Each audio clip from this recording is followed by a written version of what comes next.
नमस्कार विद्यार्थी मित्रों, आज मैं आपको कक्षा 5 विषय पर्यावरण सबके आसपास में प्रकरण नंबर 7 आई लव गुजरात की चर्चा करूंगी। तो बच्चों, जैसा कि हम लोग जानते हैं क्या कि हम किस राज्य में रहते हैं, तो हम बच्चों गुजरात राज्य में रहते हैं, जिसके बारे में हम अभी पढ़ेंगे। I love Gujarat. यह सुरखाब प्रतिवर्ष गुजरात आता है। सुरखाब गुजरात का राज्य पक्षी है। तो बच्चों, सुरखाब एक पक्षी है जो गुजरात का कैसा पक्षी है, तो राज्य पक्षी है जो सिर्फ गुजरात में ही देखने को मिलता है। सुरखाब विदेश से आने वाले पक्षी हैं। सुरखाब के साथ अन्य पक्षी भी आते हैं।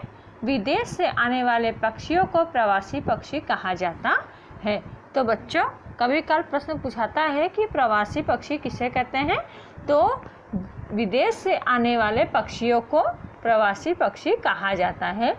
अरे, गुजरात आ गया है ऐसा लगता है, इस बार तो संपूर्ण गुजरात देखना है। तो बच्चों, ये वाक्य किसके हैं, तो सुरखाब पक्षी के हैं, जो क्या कह रहा है, अरे गुजरात आ गया है ऐसा लग रहा है, इस बार तो मुझे संपूर्ण गुजरात को देखना है। चिंकारा, आइए सुरखाब भाई, गुजरात में आपका स्वागत है। मैं आपको कच्छ का रेगिस्तान दिखाऊं। तो बच्चों, चिंकारा कौन है बच्चों, तो रेगिस्तान में हम जैसे जानते हैं क्या अधिक पाया जाता है, कौन सा प्राणी, तो ऊंट। तो जो ऊंट है उसका नाम क्या है, चिंकारा। तो वो क्या बोल रहा है, सुरखाब भाई गुजरात में आपका स्वागत है, मैं आपको कच्छ का रेगिस्तान दिखाऊंगा। सुरखाब, यहाँ नमक अधिक उत्पादित होता है ना। सुरखाब फिर क्या पूछता है कि यहाँ जो है नमक जो है अधिक उत्पन्न होता है ना। चिंकारा, हाँ, हमारे देश के नमक के कुल उत्पादन का आधे से अधिक नमक का उत्पादन कच्छ के छोटे रेगिस्तान में होता है। इसके अतिरिक्त कच्छ की खाड़ी में स्थित कंडला बंदरगाह देश का दूसरे क्रम का सबसे बड़ा बंदरगाह है। यहाँ से देश विदेश में व्यापार होता है। फिर सुरखाब क्या बोलता है, बहुत अच्छा, आपने मुझे आज कच्छ का परिचय कराया, मुझे पूरा गुजरात देखना है, मैं जाता हूँ, आइएगा। कच्छ में बन्नी क्षेत्र में उगने वाली घास एशिया की सबसे लंबी घास है। ये भी प्रश्न बच्चों पूछाया जाता है। उसके बाद आपके गांव में बाहर से कौन कौन से पक्षी आते हैं, तो बच्चों कभी काल आपने देखा होगा, आप अपने गांव गए रहे होंगे तो वहां पर आप देखोगे तो कभी काल तुमको बगुले, हंस इत्यादि पक्षी दिखाई देते हैं।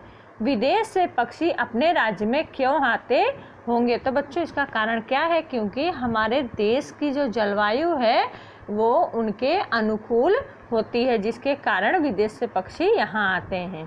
सुरखाब भाई अब पहुँचे हैं कच्छ की खाड़ी में, आए हुए जामनगर जिले के पिरोटन टापू पर। तो बच्चों, पिरोटन टापू कहाँ है, तो जामनगर जिले में। सुरखाब, हाँ डॉल्फिन, ऐसे तो हम ठंडे प्रदेश के पक्षी हैं, फिर भी जाड़े में हम गुजरात में आते हैं। कच्छ का अबडासा अर्थात बड़ा सुरखाब नगर इस बार गुजरात में घूमने का मन हुआ, इसलिए प्रवास पर चल पड़ा।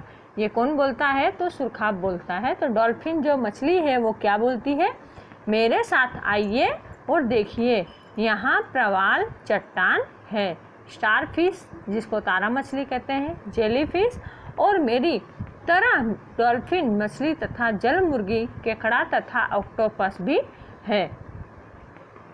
फिर उसके बाद आपको प्रश्न जो है वो करने हैं, जैसे कि आपके आसपास 12 महीने दिखने वाले जलचर प्राणी कौन से हैं। तो बच्चों, जैसा कि हम लोग जानते हैं मछली, मगर इत्यादि जो जलचर प्राणी हैं वो 12 मास दिखते हैं। बरसात में दिखाई देने वाले प्राणी कौन कौन से हैं, तो बच्चों बरसात में जैसे कि हम लोग जानते हैं क्या दिखाई देता है, तो मेढक और मछली। बरसात के बाद मेढक कहाँ चले जाते होंगे, तो बच्चों जैसा कि हम जानते हैं बरसात के बाद मेढक जो है वो ज़मीन के अंदर चले जाते हैं। पानी में रहने वाले सजीवों को बचाने के लिए आप क्या करेंगे, तो बच्चों जैसा कि हम लोग जानते हैं कि पानी में जो सजीव रहते हैं तो हमें पानी का प्रदूषण नहीं करना चाहिए। डॉल्फिन हमारे देश का राष्ट्रीय जलचर प्राणी है। कभी काल प्रश्न पूछाता है।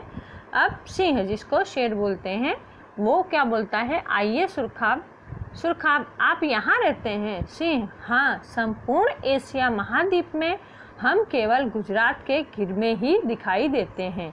गिर का जंगल संपूर्ण एशिया के सिंहों के लिए एकमात्र अभयारण्य है। सुरखाब अभयारण्य किसे कहते हैं? तो सिंह बताता है कि प्राणी पक्षी निर्भय होकर स्वतंत्र रूप से घूम फिर सके, उनकी सुरक्षा और संवर्धन हो सके, इसके लिए आरक्षित क्षेत्र को अभयारण्य कहते हैं। गुजरात में भालू, घुड़खर, कालियार, जिसको काला हिरण कहते हैं, हिरण, चिंकारा जैसे प्राणियों के लिए भी अभयारण्य है।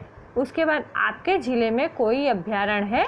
तो बच्चों, जैसा कि हम लोग जानते हैं, हम लोग कहाँ रहते हैं? तो अहमदाबाद में रहते हैं। यहाँ कोई अभयारण्य तो नहीं है, लेकिन अगर देखा जाए तो जू आपको ज़रूर देखने को मिलेगा। कौन सा? तो काकरिया जू। लेकिन वो जो है वो अभयारण्य नहीं कहा जाएगा। क्यों? क्योंकि वो एक प्रकार का प्राणी संग्रहालय है। किस प्राणी या पक्षी का अभयारण्य है? तो बच्चों, हमारे यहाँ तो है नहीं, तो हम इसके बारे में क्या लिखेंगे? तो ना जवाब लिखेंगे। आपने किसी अभयारण्य की मुलाकात ली है? तो हाँ, कौन से अभयारण्य की? तो सासन गिर। आपके ज़िले में कौन से विशेष प्राणी और पक्षी दिखाई देते हैं? तो हमारे ज़िले की बात करें तो हमारे ज़िले में तरह तरह के पक्षी, जैसे गाय, भैंस, कुत्ता, बिल्ली। फिर पक्षियों की बात करें तो पक्षियों में चिड़िया, गौरैया, कबूतर इत्यादि दिखाई देते हैं। सुरखाब गिरनार जाता है। गुजरात में दूसरे भी पर्वत हैं। पंचमहल में विंध्याचल पर्वत की श्रृंखला में पावागढ़, बनासकांठा में अरावली की पर्वत श्रेणी में आरासुर, डांग जिले में सतपुड़ा पर्वत श्रेणी में सापुतारा, भावनगर में शत्रुंजय तथा इसके अतिरिक्त भी गुजरात में छोटे बड़े पर्वत हैं। अब इधर पर्वत का नाम लिखना है। तो कौन कौन से पर्वत हमने आगे पढ़े? तो बच्चों, जैसा कि हमने पढ़ा, विंध्याचल पर्वत, दूसरा आरासुर, तीसरा सतपुड़ा, चौथा शत्रुंजय। ये पर्वत कौन कौन से जिले में है? तो विंध्याचल बच्चों कहाँ आएगा? तो पंचमहल में आएगा। और जबकि आरासुर का वो बनासकांठा, और सतपुड़ा जो है वो डांग जिले में, और शत्रुंजय जो है वो भावनगर जिले में आएगा। गुजरात के लंबे समुद्री तट पर वेरावल में मत्स्य उद्योग का बड़ा केंद्र है।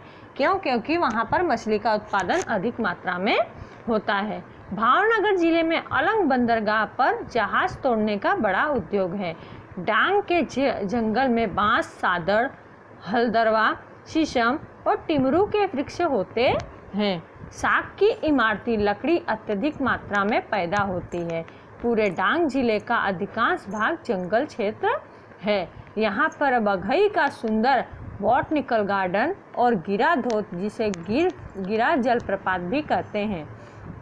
डांग का सापुतारा गुजरात का एकमात्र गिरी केंद्र है। गुजरात तो अनेक नदियों का प्रदेश है। नर्मदा सबसे बड़ी नदी है। गुजरात में साबरमती, तापी तथा महिसागर भी बड़ी नदियां हैं। नर्मदा नदी पर सरदार सरोवर बांध है। इस सिंचाई योजना द्वारा गुजरात के बहुत बड़े क्षेत्र में पानी की आपूर्ति की जाती है। कच्छ के अंत तक नर्मदा का पानी जाता है। इस बांध के कारण बिजली भी पैदा होती है। अब आपको यहाँ सोचकर कहना है, बांध और पुल दोनों नदी पर बांधे जाते हैं, इन दोनों में क्या अंतर है? तो बच्चों, बांध जो है, बांध बांधने का क्या कारण होता है? एक तरह का पानी का संरक्षण होता है। और पुल जो है तो वो जो है वो नदी को पार करने के लिए बनाया जाता है। आपके ज़िले की नदियाँ तो साबरमती, तापी, महिसागर। ऐसे तो हमारे ज़िले में कौन सी नदियाँ हैं? तो सिर्फ साबरमती ही है। लेकिन अगर राज्य की बात करें तो तापी, महिसागर भी आती है। ज़िले की सबसे बड़ी नदी, तो सबसे बड़ी नदी जो है वो कौन सी है? तो साबरमती है। ज़िले में आए हुए बांध, तो बांध साबरमती पे जो बांध बनाया गया है, ऐसे कि हम जानते हैं साबरमती पर कोई बांध नहीं है, सब पुल ही बनाए गए हैं। नर्मदा नदी से सुरखा भाई आनंद में अमूल डेयरी महिसागर का करारा डैम देखकर उड़ते उड़ते गुजरात की राजधानी गांधीनगर पहुंचा। गांधीनगर गुजरात का सबसे अधिक वृक्षों वाला नगर है।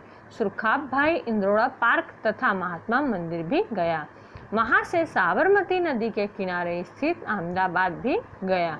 यह गांधी आश्रम है। गांधी बापू की जय हो। अरे वाह, काकरिया तालाब भी बहुत सुंदर लगता है। नल सरोवर अहमदाबाद और सुरेंद्रनगर जिले के बीच आया हुआ पक्षी अभ्यारण्य है। ठंडी की ऋतु आरंभ होते ही भांति भांति के विदेशी पक्षी यहाँ दिखाई देने लगते हैं। मुझे गुजरात में मज़ा आया, बहुत मज़ा आया। I love Gujarat. ये कौन बोलता है? तो ये सुरखाब भाई बोलते हैं। अब सुरखाब द्वारा देखे गए जिलों में पीला रंग भरिए। तो सुरखाब भाई कहाँ कहाँ गए हैं? तो गिर सोमनाथ गए, उसके बाद पहले कच्छ गए, फिर बनासकांठा गए, फिर भावनगर गए, फिर गिर सोमनाथ गए, फिर पंचमहल। ये सब जो जगह है यहाँ पर आपको कलर भरना है। अपना अपना अपना यह गुजरात है, मेरा नहीं या तुम्हारा नहीं, इसका भी नहीं उसका भी नहीं, हम सबका हम सबका हम सबका यह गुजरात है। और यहाँ पर ये बच्चों ये पाठ पूरा होता है। ओके, धन्यवाद।